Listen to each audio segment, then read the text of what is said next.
Hello everyone, we are doing chapter number 9, The Making of National Movement 1970s to 1947. Today we will discuss about part 2, Freedom is Our Birthright and Partition of Bengal. Freedom is our birthright.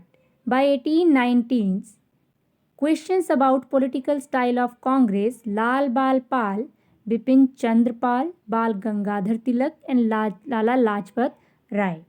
By the 1890s, many leaders like Bipin Chandra Pal, Bal Gangadhar Tilak and Lala Lajpat Rai began to criticize the moderates for their politics of prayers. So that means these moderates, which are these moderates who criticized the policy of Britishers and they demanded the justice and freedom for Indians. So this type of politics of prayers they criticize. They emphasize that the people must rely on their own strength. So that means they emphasize self-reliance. That means they want that all the people should support themselves and they should do constructive work.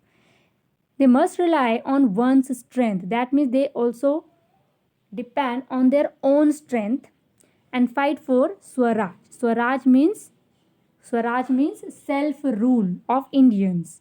Tilak freedom is my birthright and I shall have it. That is slogan is given by the Bal Gangadhar Tilak. Kesari,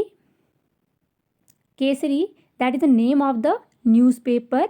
It is a Marathi newspaper which is edited by the Tilak, and this newspaper became the one of the strongest critics of the British rule. So that means in this newspaper, maximum British rules policies criticized in this newspaper. Partition of Bengal.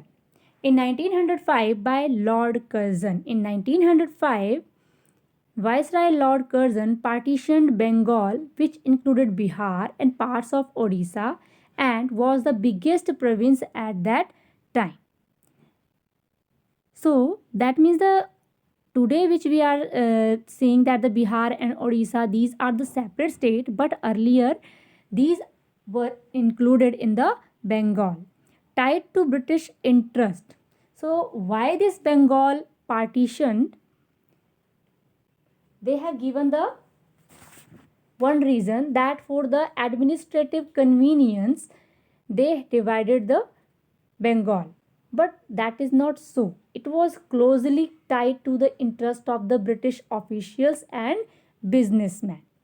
Rather than removing the non-Bengali areas from the province, government separated East Bengal and merged it with the Assam. The government separated East Bengal and merged it with Assam. The main motives were to curtail the influence of Bengal politician. So that means their main motive is to reduce the influence of the curtail means reduce the influence of Bengal politician and to split the Bengal people.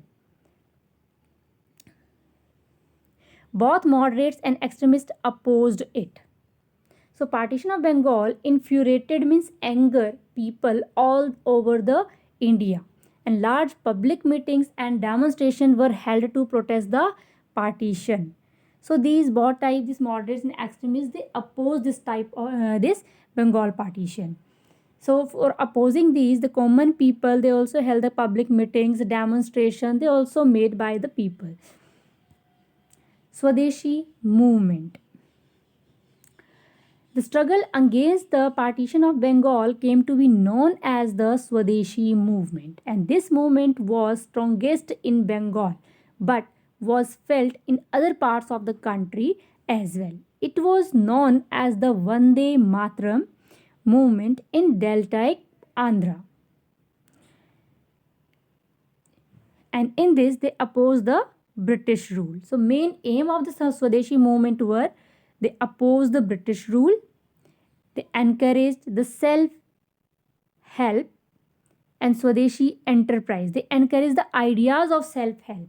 That means the Indian people, they also ready for their self-help and they have to use only Swadeshi products. Boycott of British institutes and government revolutionary violence started. And they also encourage the national education and use of national language. So some radicals leaders suggested revolutionary violence to overthrow British rule. All India Muslim League, a group of Muslim landlords and Nawabs, formed the All India Muslim League at Dhaka in 1906. The league supported the partition of Bengal and demanded for a separate electorate. Electorate means all the people who can vote in the particular region, which was, and we can also speak that is a constituency, which was considered by the government in 1909. That means the government was agree with this demand. The seats in councils were reserved for Muslims. And the Congress split in 1907 and was dominated by the moderates, with Tilak's followers functioning from the outside. The two groups reunited in December 1915, and in very next year, Congress and Muslim League signed the historical Lucknow Pact and came together for representative government in the country. So that means Lucknow Pact is a joint session of the Congress and Muslim League that they have signed. Thank you, children. Have a nice day.